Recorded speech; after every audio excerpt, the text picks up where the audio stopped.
Hey everybody, this is Spaceborne Killer with Exodus Gaming Community. I'm also one of the fleet leaders for Exodus fleet for STO. Today, gonna go over build for you, the Viridian Plasma Haste build, aka Turbo Laser build. And the reason why we call it Turbo Laser is because all the shots that emulate from the Viridian Plasma looks like turbo lasers. And when they go beam overload, they're beautiful, gorgeous weapons to use. And not just only that, they proc haste within themselves as well, 30% haste. So here on the ship today, I called it Cisco's Revenge, but it's the Terran Adamant Intel Heavy Raider. This was a mirror ship that you got from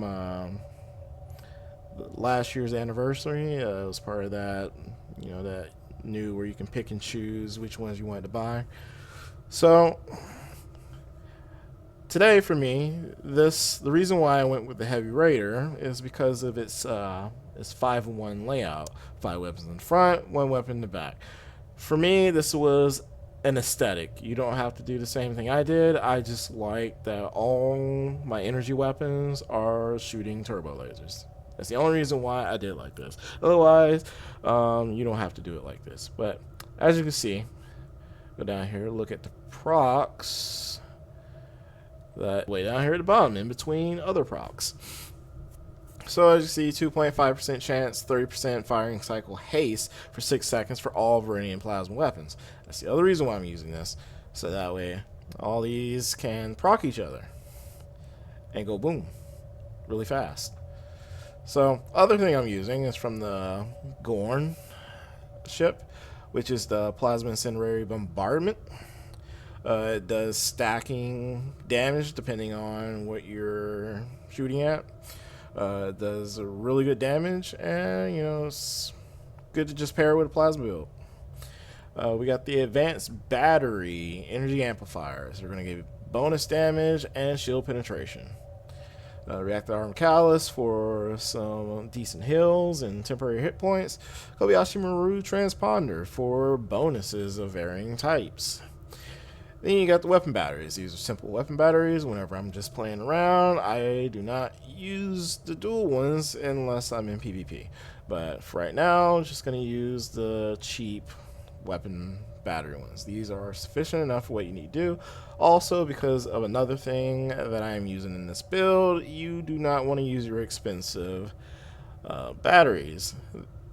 You will burn through them quite quick. So it's better just to use these cheap ones. The Tilly shield, yeah, I mean, we all know why we're using it. That increased damage to the shield, it's just chef's kiss. Then you got the tried and true elite fleet colony deflector. You can pick one of these up from any one of your fleet colonies. If you're not in the fleet, I highly suggest you get one. If you need a fleet to go into, you can always join my fleet, but feel free to join any fleet to get these. You will need them.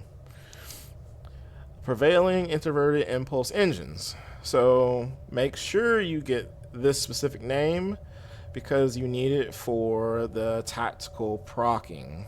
So what I mean by that is upon activating firing mode bridge also abilities, you get all these nice little goodies.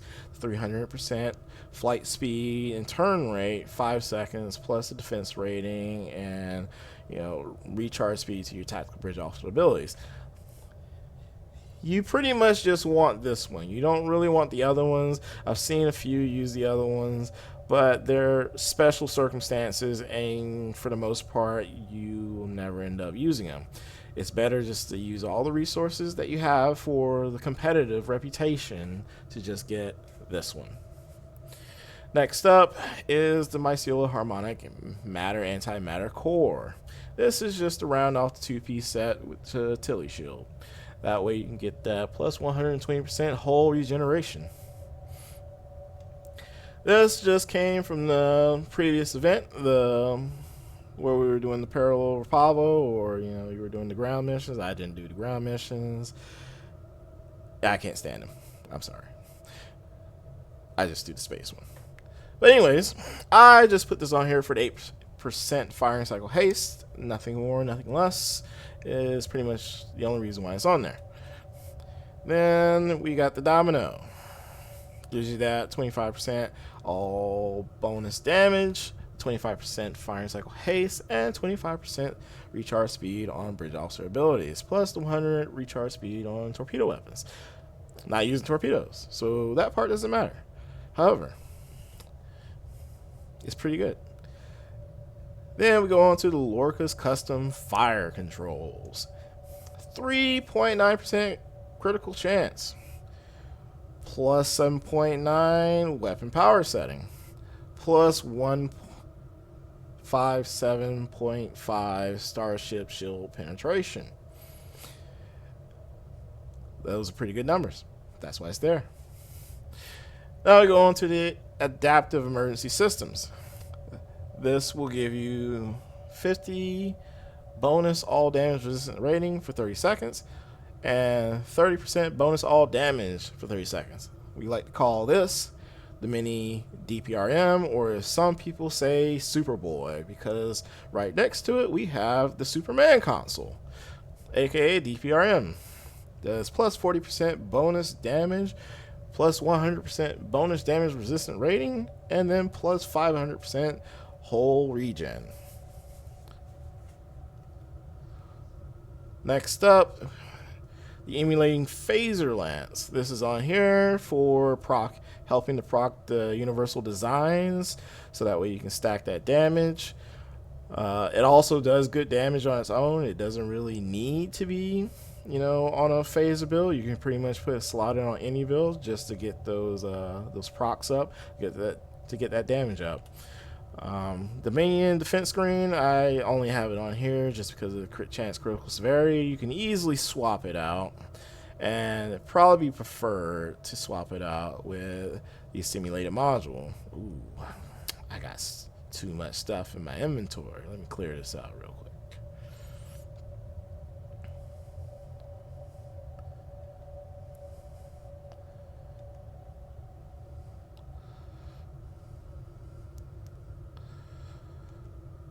So yeah, you go ahead and put that simulated module on, because it pretty much gives the same crit chance, crit severity, except this is going to give extra weapon power, some damage control, and some starship control expertise. Next up, another console that's going to provide 3.9% critical chance. Also is going to provide accuracy rating. Then we got the Lure Team Command. Gives you that 30% dot damage, Cat 1, and then the Cat 2, 20% bonus plasma damage.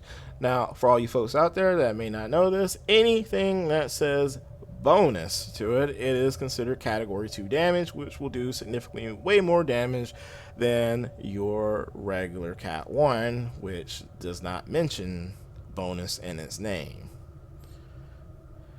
Also, have 4 of the ISO mags.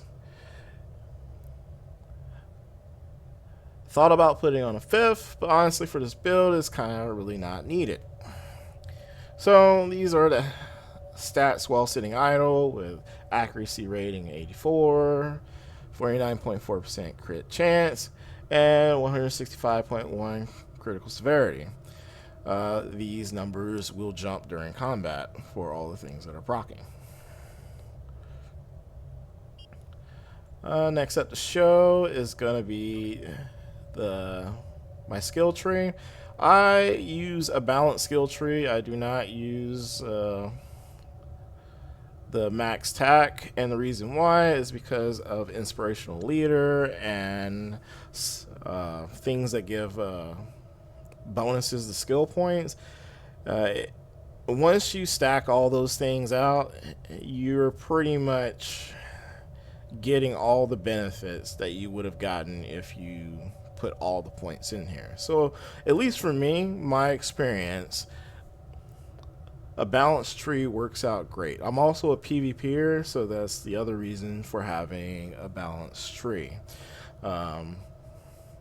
We don't have any way to do DPS parses, so it can't be a DPS chaser if I can't know how much DPS I'm actually doing. Now to the starship traits. Universal designs, just talked about that. Whenever a universal console is activated, for 20 seconds, stacks up to 5 times plus 2% and 10% critical chance and severity. Those are great numbers once they get going. Tearing Goodbye stacks critical chance and accuracy up to 3 times. Again, very good trait to have. Super Weapon Ingenuity, that is to eliminate the gap between cooldown and non-cooldown. However, this game really likes to misfire a lot, and you still will get that gap. However, it's better to have this trait and not have this trait on, because that gap would be significantly larger if you don't have it on. Emergency weapon cycle, that's to get that weapon power cost down and also increase that firing cycle haste. The ruin of our enemies, great PvE trait. You can use this on any build, and when I mean any build, I mean like any build. Like, you can put this on science, you can put this on any energy weapons DPS, any torpedo build. It is just overall SS tier trait, must have. If you didn't get it when the Mother's Market event sale was on, maybe next time, but you should definitely get it. The complex plasma fires, this comes off the Gorn ship. If you don't have the Gorn ship, it comes from the Infinity Lockbox. It is very hard to get and has become very popular, especially with all the new builds coming out. So it is very expensive on the exchange. So you either try your luck with the Infinity Box and hope that you get it, or just sell some keys and then buy it with the astronomical amount of EC that it costs. I've seen them on exchange for as low as 900 million, and I've seen them on exchange as high as 1.8 billion. So good luck to you guys. I hope you're able to get one if you don't have one. Overpowered over gun. This trait I will replace with the new one from the ship that's coming out for the anniversary next week, and that will that's what I'm going to replace this with, and I'll get way more firing cycle haste out of that. Same thing with that Pavo console, it's just a placeholder until the new ships come in. Tyler's Duality, just get the extra critical chance. Magnified firepower to get that bonus weapon damage. Advanced targeting system for the critical severity. Tactical advantage for that armor pin. Precision, again, for critical chance.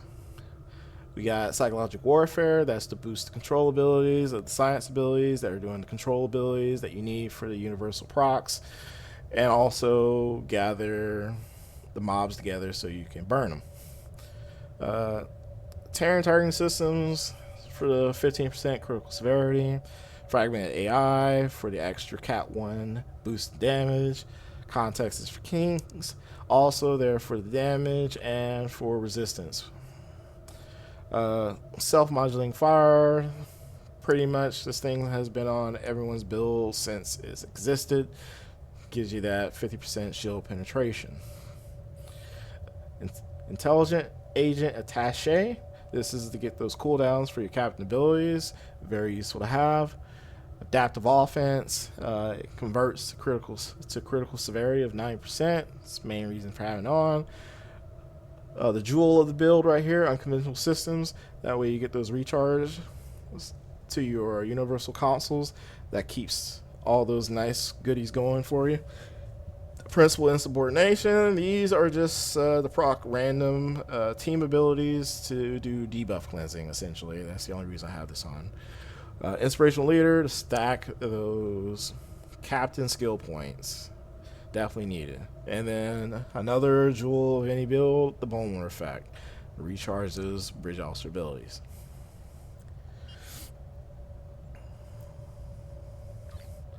So I run the intelligence in primary and the temporal in secondary. The temporal mainly for its dot damage, and the intelligence because of its flanking damage.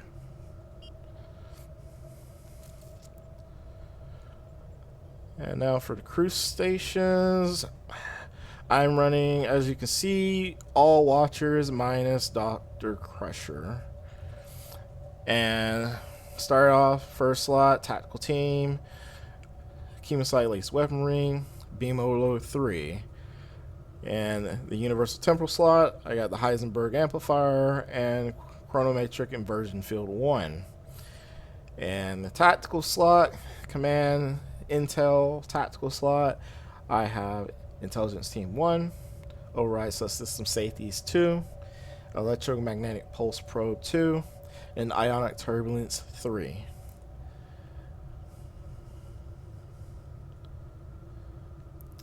For the Lieutenant Commander Universal slot, I have Jam Targeting Sensors, Photonic Officer 1, Gravity Well 1.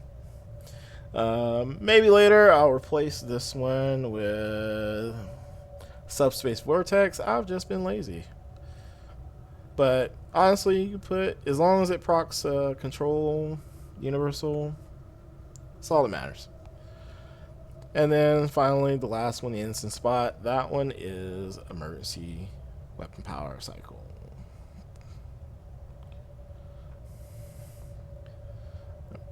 Excuse me, Emergency Powers to Weapons 1. I don't know why I said the other thing.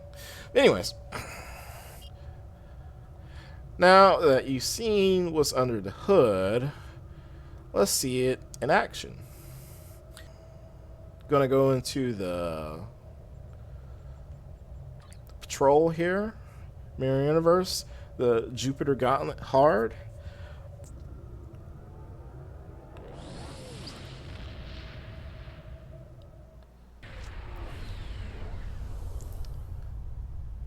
The recent conflict at Prepare for enemy ships warping in near projection station Alpha. A little something I forgot to forget in the beginning. This is how you should have everything set up for you console players. Whenever possible, tactical debuffs, whenever possible, hotkey so it doesn't matter, whenever possible.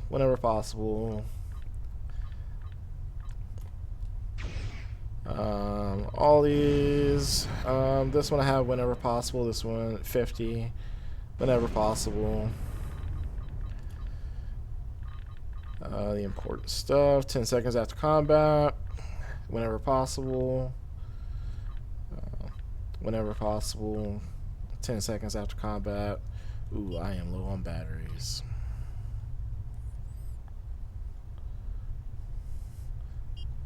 Alright, let's get in there.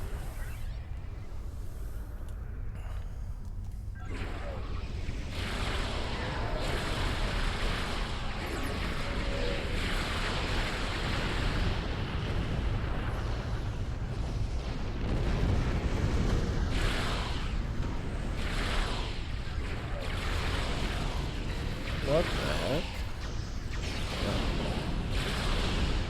Can't even register the shots.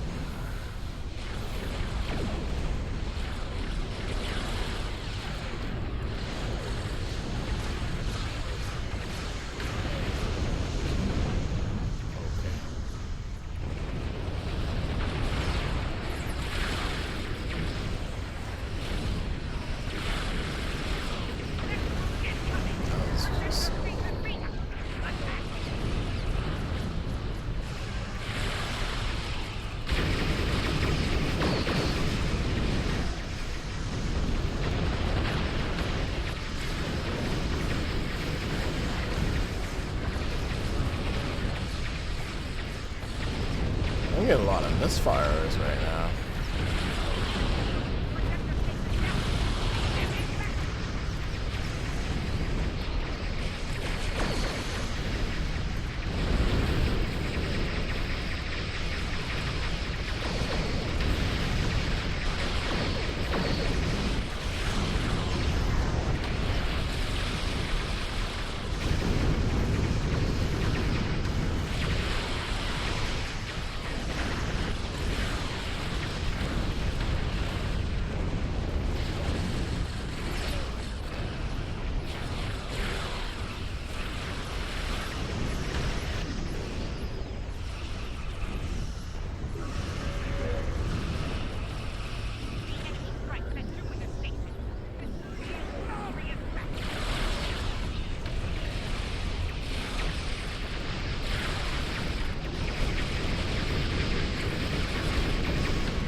guys have it. That's the build. I'm gonna have another patrol video at the end of this. If you will, please like and subscribe. If you have any questions, please shoot them down in the comments. If you have any suggestions, put them down in the comments. If any of you guys like to join Exodus Gaming community, just go to our YouTube page and just click the link for our Discord. Thank you. Have a good day. And appreciate you watching. I'm out.